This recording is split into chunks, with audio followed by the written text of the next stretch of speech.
کائنات میں حضور صلی اللہ علیہ وسلم وہ واحد ہستی ہیں کہ کائنات میں اللہ کے بعد جس سے سب سے زیادہ محبت کی گئی، جس کے لیے سب سے زیادہ قربانیاں سہی گئیں،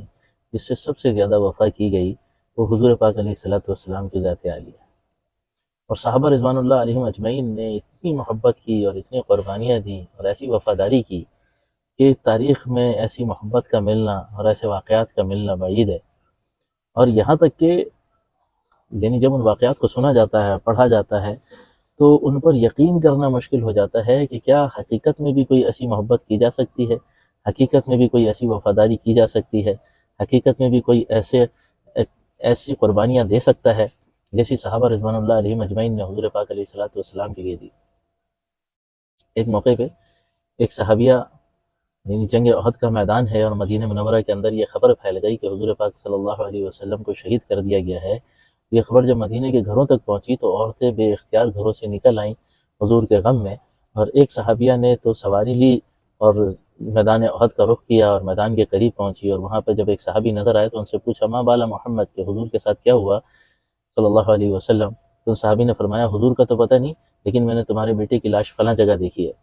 تو ہونا تو یہ چاہیے تھا کہ اس عورت پہ اثر ہوتا، صحابیہ پہ اثر ہوتا بیٹے کا، تو پہلے بیٹے کے غم کو دیکھ لیتی پھر حضور کو دیکھتی، لیکن اس نے بے اختیار جو ہے ان صاحب کو چھوڑا اور آگے کو چل دیں، اور آگے جو ہے ایک صحابی اور ملے، ان سے پوچھا ما بالا محمد صلی اللہ علیہ وسلم، تو انہوں نے پھر فرمایا کہ مجھے حضور کی تو خبر نہیں، لیکن اتنا پتہ ہے کہ فلاں جگہ تمہارے خاوند کی لاش پڑی ہے، تمہارے شوہر کی لاش پڑی ہے۔ تو اس نے پھر ان کو بھی ان کے حال پہ چھوڑا، آگے کو دوڑی، پھر ایک صحابی ملے، پھر ان سے پوچھا ما بالا محمد صلی اللہ علیہ وسلم، کہ حضور کے ساتھ کیا ہوا، حضور کا کیا حال ہے۔ تو ان صحابی نے فرمایا حضور کے حال کا تو مجھے اس وقت معلوم نہیں، لیکن تمہارے باپ کی لاش فلاں جگہ پڑی ہے۔ تو وہ صحابیہ نے پھر اس کی بھی پرواہ نہ کی، پھر آگے کو دوڑی، اور جب اس کی نظر حضور صلی اللہ علیہ وسلم پر پڑی، حضور کے پاس پہنچی اور حضور پاک علیہ الصلوۃ والسلام کے دامن کو پکڑ کے کہنے لگی کہ کل مصیبت بعد محمد سہل، کہ حضور صلی اللہ علیہ وسلم کے بعد ہر مصیبت ہلکی ہے۔ یعنی باپ کی جدائی، شوہر کا انتقال، باپ کا انتقال، بیٹے کا انتقال، ان کی شہادت ایک طرف، اور صرف حضور پاک علیہ الصلوۃ والسلام کی جدائی کا خیال اس عورت پہ سب سے زیادہ بھاری تھا۔ اور ایسے ہی ایک صحابیہ حضور صلی اللہ علیہ وسلم کی وفات کے بعد ایک خاتون آئی حضرت عائشہ رضی اللہ تعالیٰ عنہ کے پاس، اور ان سے فرمایا کہ مجھے حضور کا حجرہ دکھا دیں، حضور کی قبر مبارک دکھا دیں۔ تو حضرت عائشہ رضی اللہ تعالیٰ عنہ نے ان کو گھر کے اندر بلایا، حجرے میں بلایا، قبر اطہر کی زیارت کروائی، وہ حضور کی قبر کے پاس آ کر بیٹھی، حضور کی قبر کے پاس بیٹھ کے رونا شروع کیا، اور روتے روتے ہچکیاں بن گئی اور رونا اتنا شدید ہوا، اور پھر ایک دم سے اس کی آواز بند ہو گئی۔ تھوڑی دیر کے بعد حضرت عائشہ کہتی ہے میں دیکھنے لگی کہ اس کا کیا حال ہوا ہے، جب جا کے دیکھا تو معلوم ہوا کہ اس کا دم نکل چکا ہے۔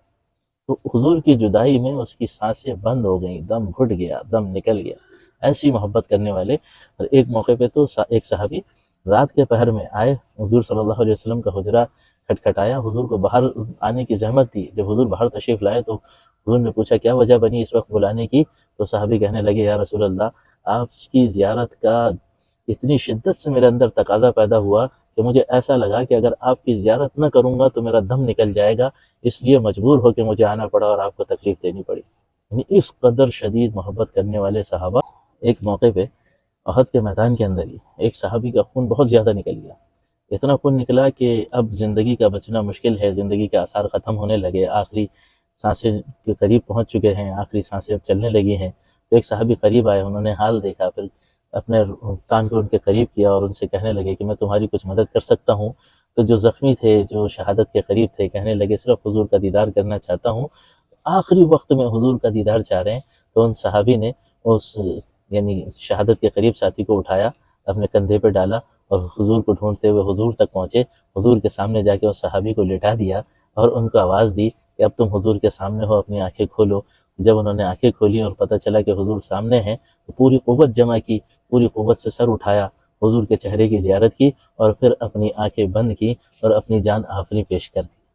ایسی محبت کرنے والے صحابہ، اللہ رب العزت ہم کو بھی ایسی محبت عطا فرما دے کہ ہمیں بھی حضور پاک صلی اللہ علیہ وسلم پر درود پڑھے بغیر چین نہ آئے، حضور کی سنتوں پہ چلے بغیر چین نہ آئے، حضور کی اطاعت کے بغیر چین نہ آئے۔